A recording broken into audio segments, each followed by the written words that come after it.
Welcome to Spectrum Perspectives, real talk with parents, professionals, and autism advocates. With your host, Cindy Gellermini. Hi, everyone. Welcome to today's show. We'll be talking to Jen. She's a young mother who will talk to us about her son Mason and her experience when her son was diagnosed with autism, and we compare notes as autism moms.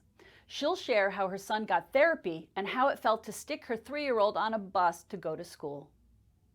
Today we are talking to Jen, and as I've been talking to, I've done about 6 of these so far, and they're all my friends that have kids that are in their late 20s and early 30s. And we all keep saying, I don't know what they do now, but this is what they did when my son was little. And I said, I need to talk to a younger mom that has a younger kid that we can find out what they actually are doing now.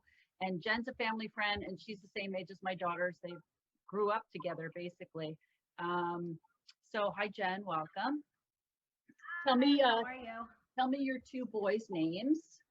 I have Callum, who is 8.5. Hello. Hi, Callum, how are you? That's perfect. And then Mason just turned 7 this past week.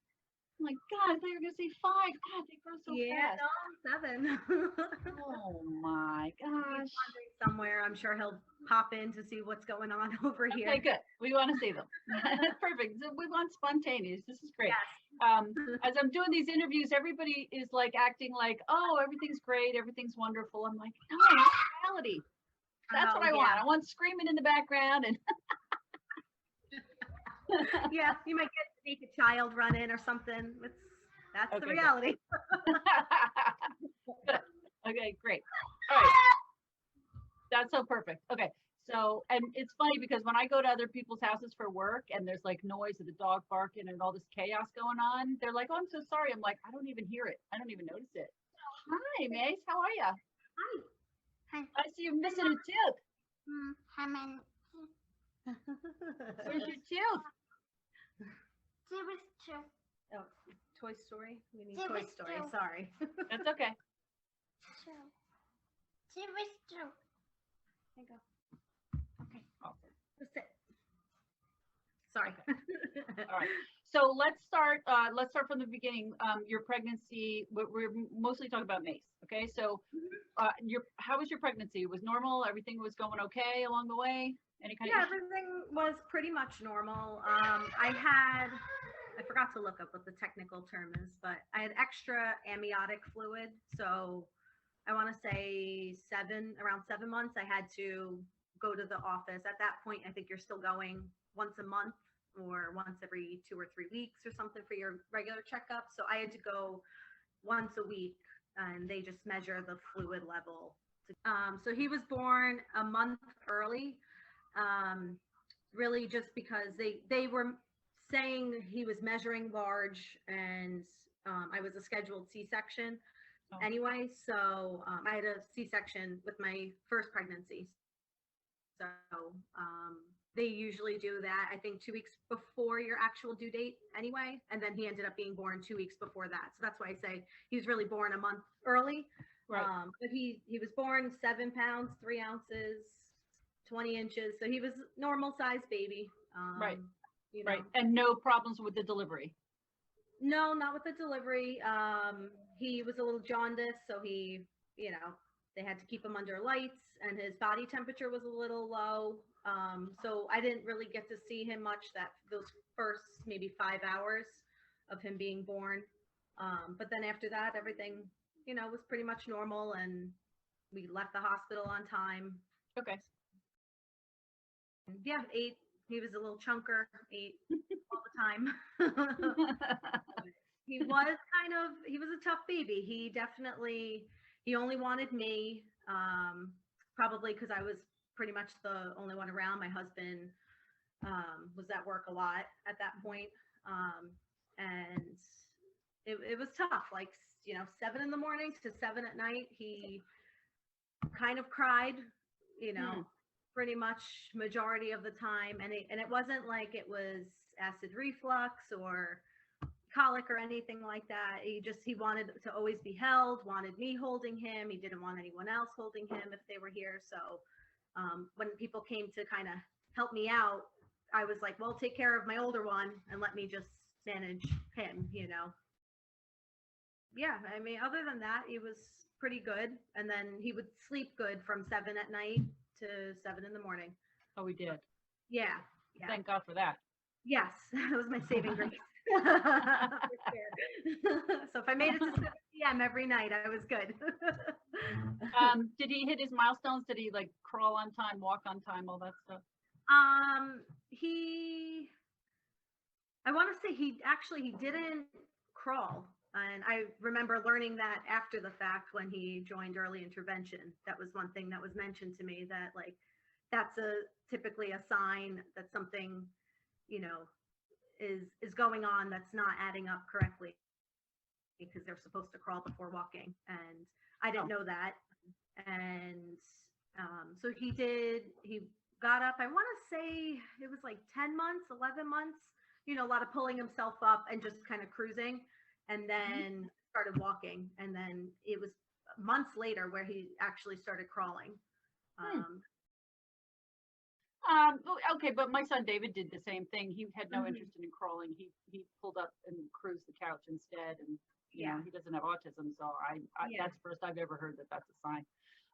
So all right, so you mentioned early intervention. So how did we get to that point? So I always want to know, how did we get to the diagnosis of autism? Who began to see it first? How did you end up, getting diagnosed? When did you start noticing something was a little off?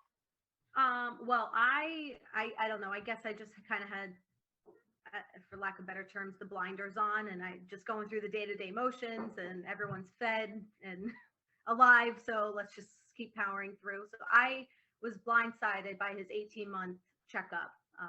We went, just as thinking like it was just going to be normal, quick in and out of the doctor's office.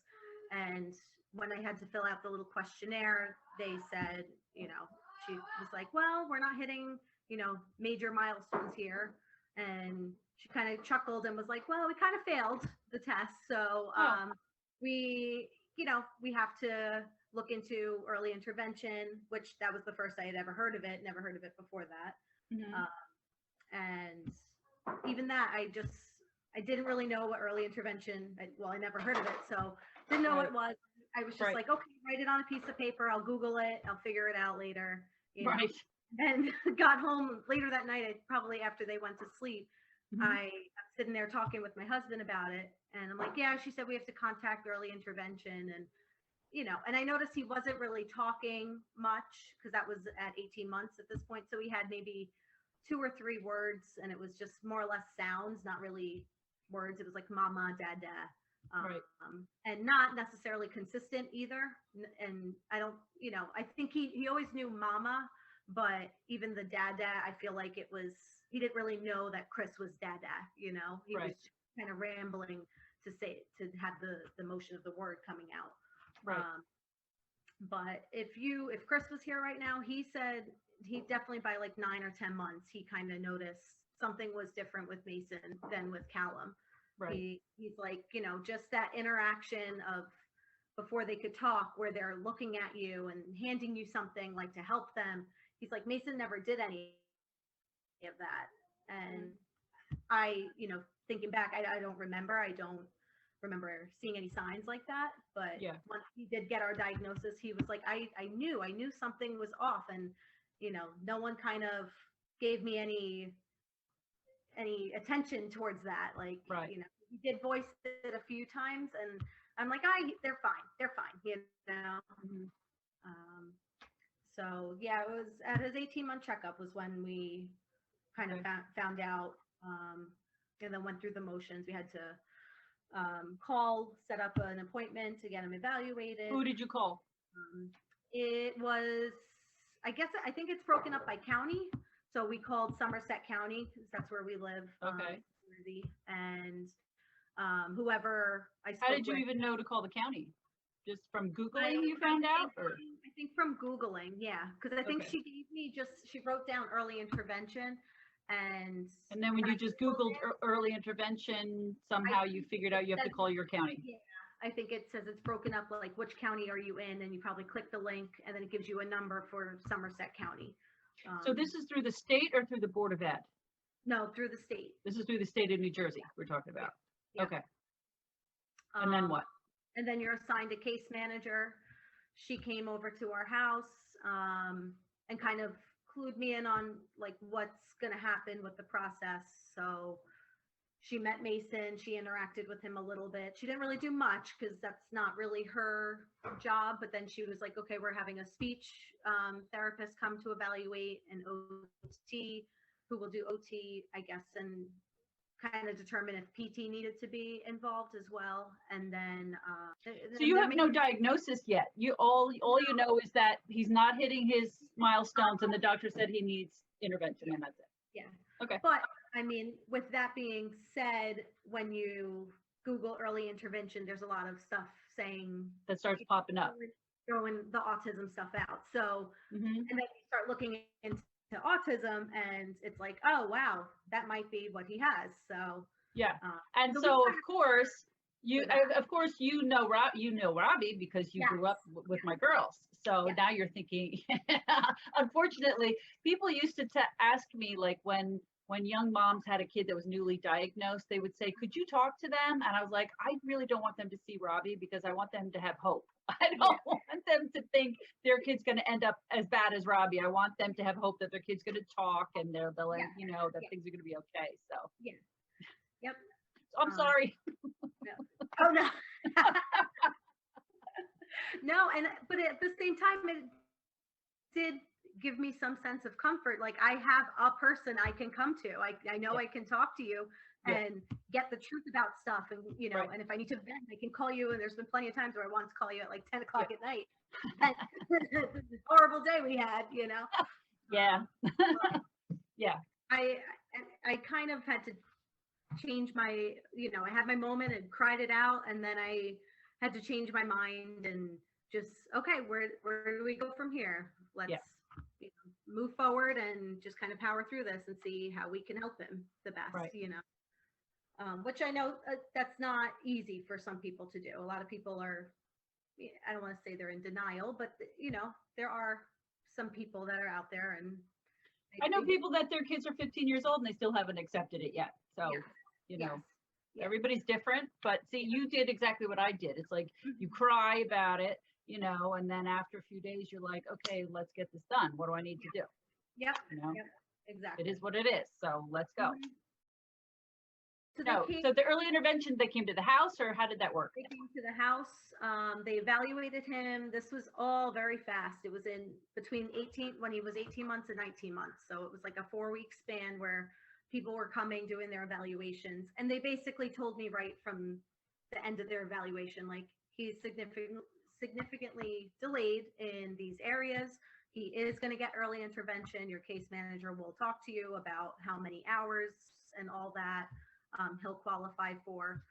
And we had called, at this point, to set up an appointment with a neurodevelopmental pediatrician to get an actual diagnosis, because your normal pediatrician is not technically able to diagnose. Really? You have to see either a neurodevelopmental pediatrician, or I think even a neurologist, like a pediatric neurologist could diagnose something. Right. So we set up an appointment through the Children's Hospital in Morristown, and it was like a 2-month or 3-month wait. And we're like, okay, put us on the list. We'll see you in a couple months. And at that point, I was like, well, we're going to start early intervention anyway, so we'll see where we stand. Okay, yeah, that's what I was going to say. The problem with the people having to wait usually is they're not getting the early intervention, but at least you're getting that. We were fortunate that Okay. we were able to still get it, because he obviously was so delayed in certain areas that they felt it necessary to start him. Okay. So we started that by 19 months, I want to say. And he was lucky. He got a lot of services. He had about 20 hours a week. Wow.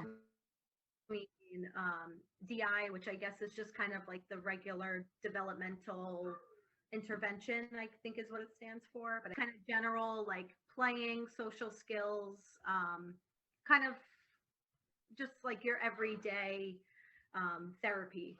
And then there was speech and OT also included in that 20.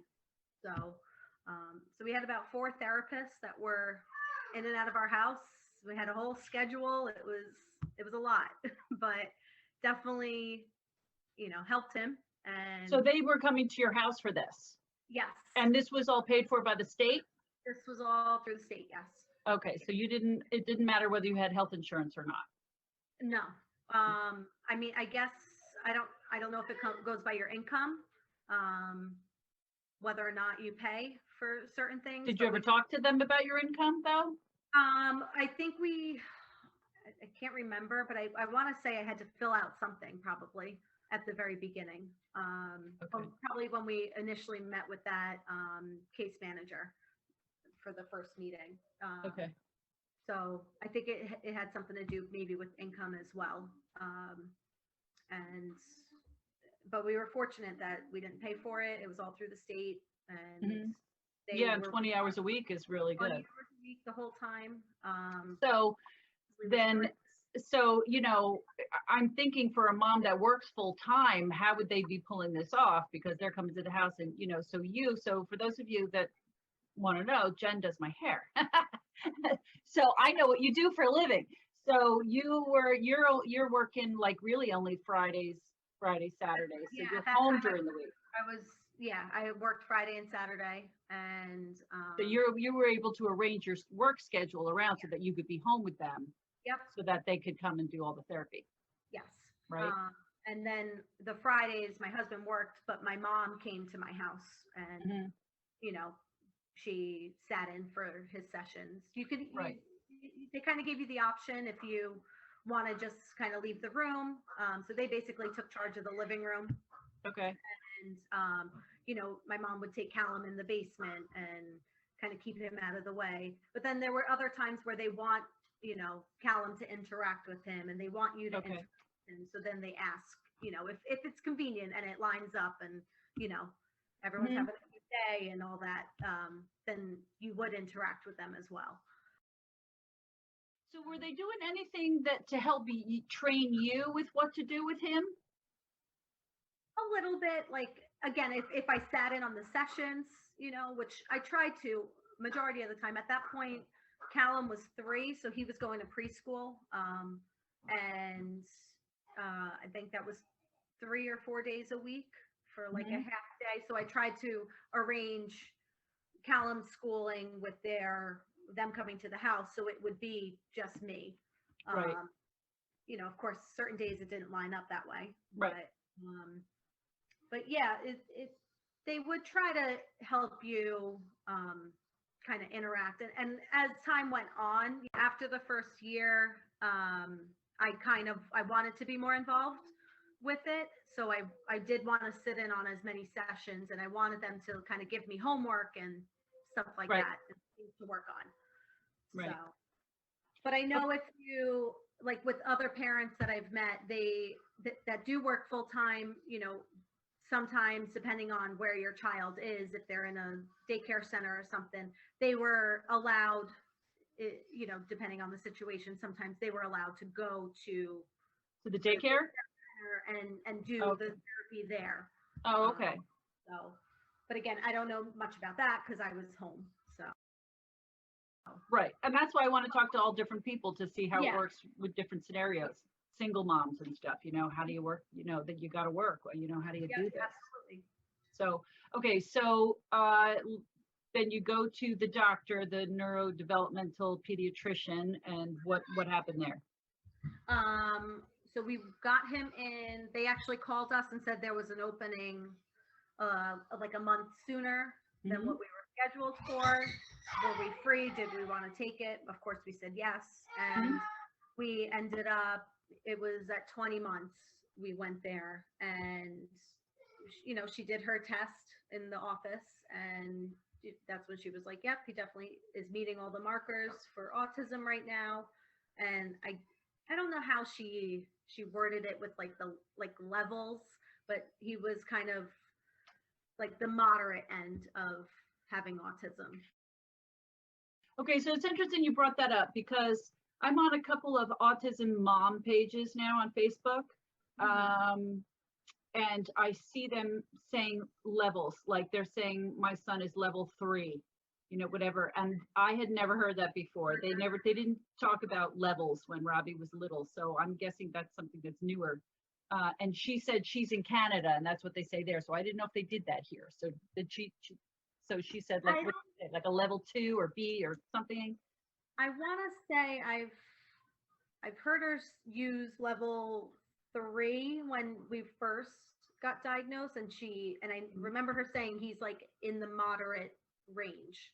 So I guess being that there's a mild, moderate, severe, which maybe Robbie would have fallen into He was more severe for sure. Category, where Mason was moderate. Right. And I believe he's still in the moderate range because he is nonverbal, but he's now just starting to talk, which is awesome.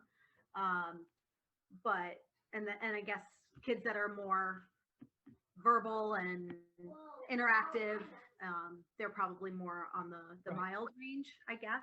But I don't remember hearing numbers necessarily. Right. It's so hard to try and think back to, and I know that wasn't even that long ago. It's worse when your kid is 30 trying to remember all the way back. At least it's not as long for you, but. So, okay. All right. So she told you, so she's the one that is kind of officially giving you the autism word. The official diagnosis. Okay. And but you kind of already heard it and suspected it. So it wasn't a total shock. Yeah. No. Honestly, at that point, it was because we realized with insurance, a lot of therapies and stuff, like you need the autism diagnosis in order for it to be covered. Right. So we were almost grateful at that point that like, oh, okay, so this, isn't going to be as hard to get services because we have the diagnosis. So you get to use that, to your advantage. Yes. Yes. I remember when they first told me with Robbie, they wouldn't use the autism word, but they said he was preschool handicapped. They had to give them that label first until they turned 5, I think, that's the only label they could give them. And they were so afraid to tell me, and they were being so gentle. And they said, but listen, this is going to help you for him to get the help that he needs. I know you don't want a label, but the label will help him get, all the help. And I was like, I felt different. I was like, would you just tell me? Just tell me what it is. Stop like being so gentle that I don't know what's going on, Yeah. And I guess a lot of people were surprised that we got a diagnosis at 20 months. Because it's young.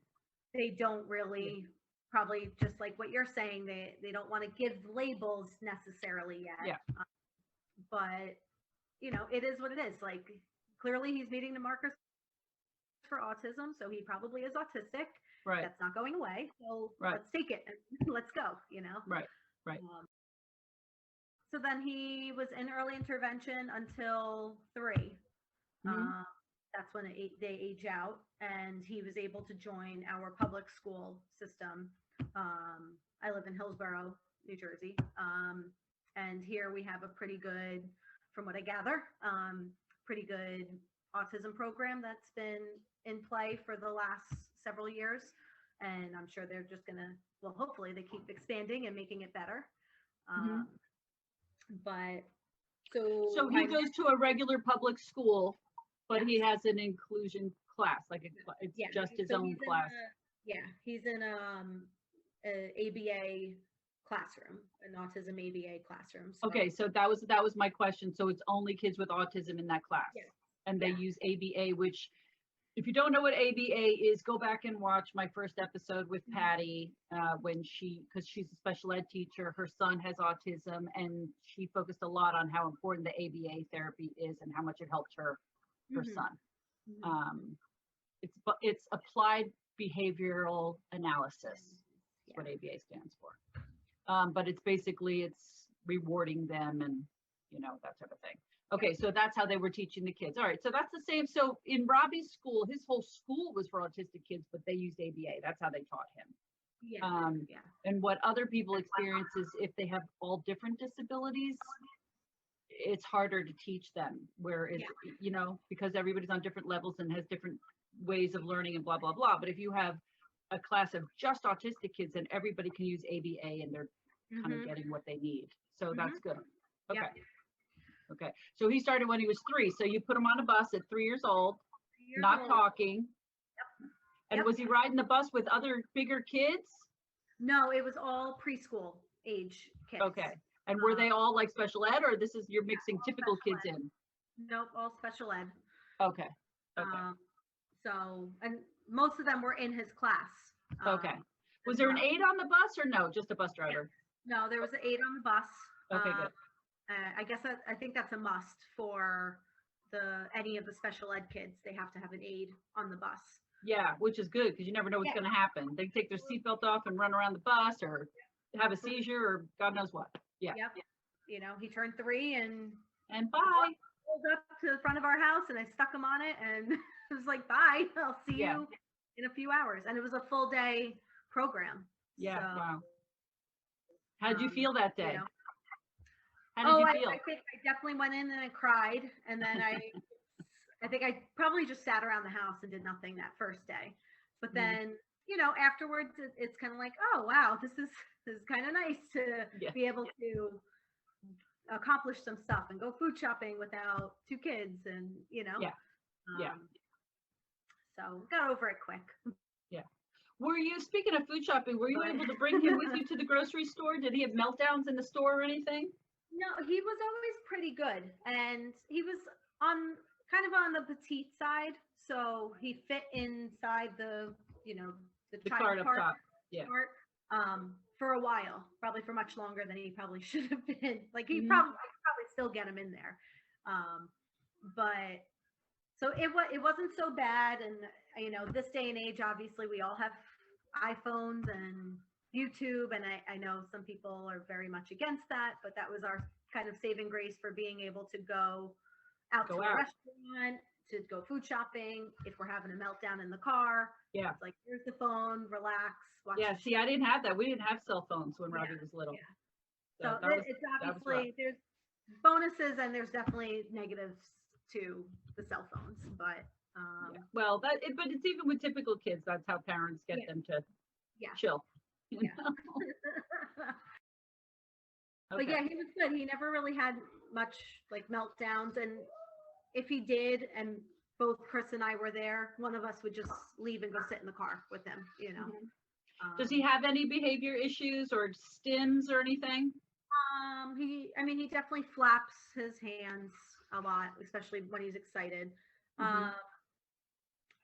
But usually when they can't speak, the meltdowns are because they can't communicate. They can't express to you what they want or what they need. So he wasn't doing that? Not until I want to say he was about 5. Then biting and pinching became our big behavior. Biting himself, us. He would go after his brother all the time because his brother wouldn't react. He wouldn't defend himself because he didn't want to hurt him. And then it got to the point where, you know, if Mason's leaping at him in the car, in the back seat, I'm driving, I can't, you know, I can only do so much, you know, especially on a highway. We got to the point where we were like, hit him back, push him, like, you know, don't punch him in the face, but like, you know, defend yourself and like push him away, hit his hands, tell him to stop, like, and it's still today, that's still one of our struggles, but it goes in waves at this point. You know, I have scars on like the back of my arm and my hands, my forearm from him biting me. And he's got a nice little bite there. He gets chopped down really hard. And what do you think it's for? Because he's like, because you said no and he doesn't want to hear no, or like what triggers it? Yeah, like that definitely is a trigger. Frustrated if you can't understand him. We've had a little cycle of that, but now that he's trying to talk more, that's not really the issue so much anymore. It's more being told no, or you know, just taking something away. If he's asking for my phone and I tell him no, he doesn't like it, so you know, and he'll kind of lunge at you. Right. And is he obsessive with it though, with the phone and the videos and stuff? Oh yeah. before COVID happened, we kind of went on no more iPhone, no more iPad, you know, absolutely only in like a dire emergency, you know, Right. will he get that. And even when we did give it to him, it would be very limited. So we would set a timer for 30 minutes and that's it, you know, and then take it away. And he was doing well with that. It, you know, it was tough the first week, but then he got used to it and it was okay. Mhm. But then COVID happened and our whole world was kind of turned upside down and stuck at home and trying to do homeschool with both kids. And so it kind of went backwards on that. Yeah. And now we were just talking this weekend that we need to go back to The trying timer. that. Yeah. And really like zeroing in on taking it away a lot because he just kind of gets sucked into his own little world and that's all he wants to do. He doesn't want to do anything else and doesn't want to interact with you, doesn't, you know. So, and it's definitely not good. Is he playing games or he's watching shows? No, he's watching stupid things on YouTube. I hate YouTube. Does he know how to find it on his own?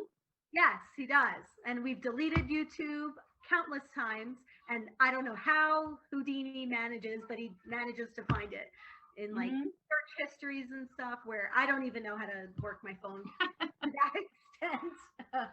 Yeah, I do have some games on my phone that he does play, and that I'm okay with. If you're like, you know, it's like matching letters or colors and stuff, and that I'm fine with. But when it's, you know, you're watching the same movie clip for, you know, the 10-second reel, and you just keep rewinding it, like no, that's not helping you in any way, you know. Right.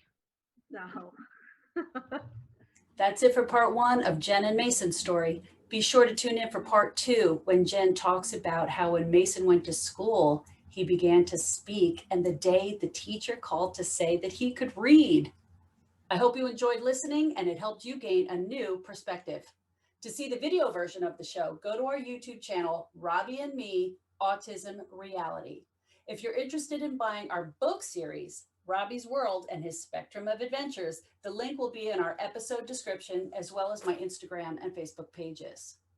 If you enjoyed the show and you'd like more content, please be sure to hit that like button, follow us, and don't forget to leave us a great review. Thank you for joining us. Be sure to join us again on our next episode of Spectrum Perspectives. Thank you for joining us for part 1 of today's episode. Be sure to join us again next time to hear the second half of the interview on Spectrum Perspectives.